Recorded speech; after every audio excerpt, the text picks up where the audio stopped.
কুরআনুল কারীমের মধ্যে আছে, মক্কার কাফেরদের এক সর্দার উকবা ইবনে আবি মুঈত, এই নাফরমান একদিন নবীজির সামনে তার মক্কার কুরাইশদের উপস্থিতিতে নবীজি তার ঘরে গেছিলেন, মেহমানদারি দাওয়াত দিছে, তো সবাই হাত ধুইছে খাইতে, নবীজি হাত ধোয় না। উকবা বলতেছে, মুহাম্মদ হাত ধুচ্ছ না কেন? নবী বলে, চাচা আমি হাত ধুইব না, খাবার নেব না যদি আপনি কালেমা না পড়েন।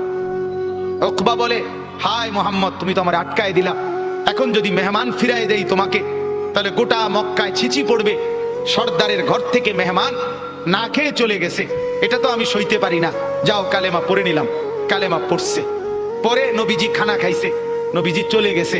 সব কাফের সর্দার এগুলো, উমাইয়া ইবনে খালফ, আস ইবনে ওয়াইল, আবু জাহেল, আবু লাহাব, এই নাফরমানরা এবার উকবা ইবনে আবি মুঈতকে একবারে টাটছে ধরছে জাতা দিয়া, এই দোস্ত বন্ধু কামড়া করলা কি?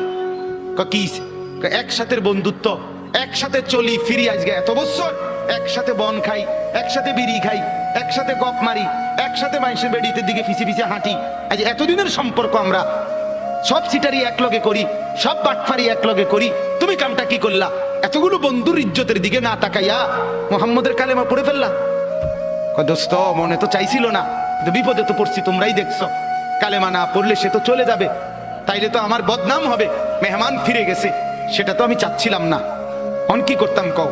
কত যদি বন্ধুত্ব টিকাইতে হয় আমাদের সাথে, তাইলে এখন গিয়া মুহাম্মদের সামনে নিয়ে গিয়া থুতু মারবা আর মুহাম্মদের কালেমা মুহাম্মদকে ফিরাই দিবা।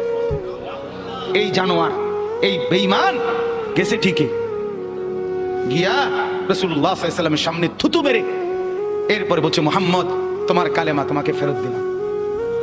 কোরআনে আল্লাহ সূরা ফুরকানের মধ্যে বলছে, ইয়াউমা ইয়াআদ্দু যালিমু আলা ইয়াদাইহি, নাফরমান অচিরেই তুই কিয়ামতের দিন এই বন্ধুর পাল্লায় পড়ে আমার নাফরমানি করে কারার কারণে এই আঙ্গুল দিয়া, এই দাঁত দিয়া আঙ্গুলে কামড়াইবি, কামড়াইতে কামড়াইতে ছিঁড়ে ফেলবি নাফরমান। আফসোস করে বলবি, ইয়া ওয়াইলাতা লাইতানি লাম আত্তাখিজ ফুলানান খলিলা, হায় মন্দ কপাল, যদি সেই নাফরমানকে বন্ধু না বানাইতাম। আজকের নওজোয়ানের বরবাদির মূল কারণ অসৎ বন্ধু, অসৎ সঙ্গী, অসৎ প্রেম, অসৎ লোভ। সঙ্গী নষ্ট করে দিচ্ছে হাজার হাজার যুবককে, হাজার হাজার মেয়েকে, হাজার হাজার বোনকে অসৎ সঙ্গী চিরতরে অন্ধকারের ভিতরে ঢুকায় দিস। আল্লাহ তাআলা বলেন, আদাল্লাহুল্লাহ, আমি এক নাম্বার